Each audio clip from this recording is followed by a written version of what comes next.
विशेषाधिकार समिति, प्रश्न एवं संदर्भ समिति, अनुसूचित जातियों, अनुसूचित जनजातियों तथा विमुक्त जातियों संबंधी संयुक्त समिति, नियम समिति, आचार समिति, महिला एवं बाल विकास संबंधी संयुक्त समिति, संसदीय शोध संदर्भ अध्ययन समिति, पंचायती राज समिति, संसदीय अनुश्रवण समिति का गठन किया जाता है।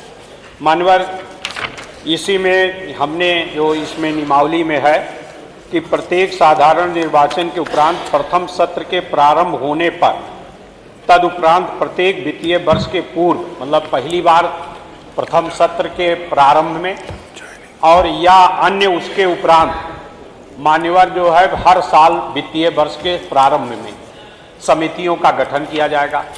हम मान्यवर रोज यहाँ पर याचिका लिए जा रहे हैं बहुत बड़ी संख्या में।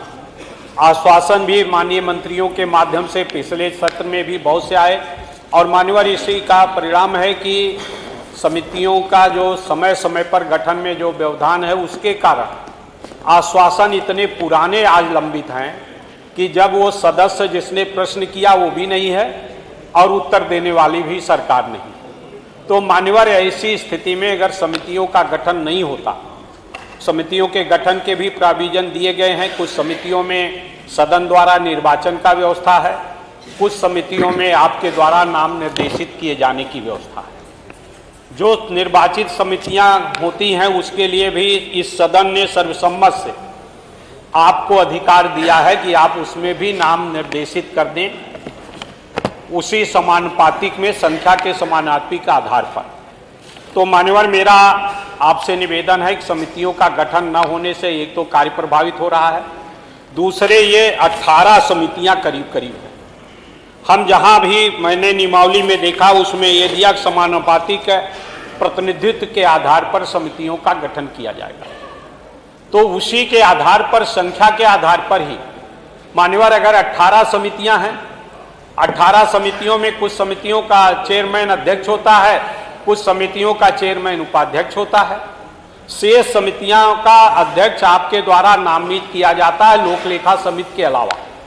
लोकलेखा समिति में निर्वाचित होता है। तो मान्यवर मैं ये चाहूँगा कि उसी प्रोपोर्शनल में संख्या के आधार पर विपक्ष को प्रायः हमेशा 3 समितियां विपक्ष के, एक हमारी जो परंपरा रही है, एक पंचायती राज से संबंधित जो समिति है, दूसरा जो है लोकलेखा समिति और आश्वासन समिति, ये 3 विपक्ष को जाती रही। लेकिन अगर संख्या ज़्यादा है तो उसके आधार पर और ज़्यादा भी समितियां विपक्ष में रहनी चाहिए कि उसके चेयरमैन भी विपक्ष में उसी समानुपात में होना चाहिए। तो इसलिए मैं चाहता हूं इस पर आपकी व्यवस्था जिससे समितियों का गठन भी हो और जल्द से जल्द वो काम शुरू करें, इस पर आपके औचित्य के माध्यम से आपकी व्यवस्था चाहूँ। माननीय संसदीय कार्य मंत्री। माननीय अध्यक्ष जी, जो माननीय वर्मा जी ने कहा है, ये समितियों का गठन हो जाना चाहिए। इस हाउस के तुरंत बाद जो है इसको हम आपसे अनुरोध करेंगे, इस हाउस के तुरंत बाद कर दें। ठीक, धन्यवाद। मैं एक दूसरी सूचना मैंने कहा था और लोग लेंगे। श्री फरीद महफूज किदवई साहब हैं क्या? नहीं, दी तो सब लोगों ने है लेकिन सबके स्वीकार नहीं है। श्री फरीद महफूज किदवई साहब की सूचना थी, तो है नहीं। चलिए आगे चलते हैं। मत संख्या 4। एक निवेदन और करना था आपसे, अगर आप अनुमति दें मान्यवर, एक निवेदन करना था। करिए।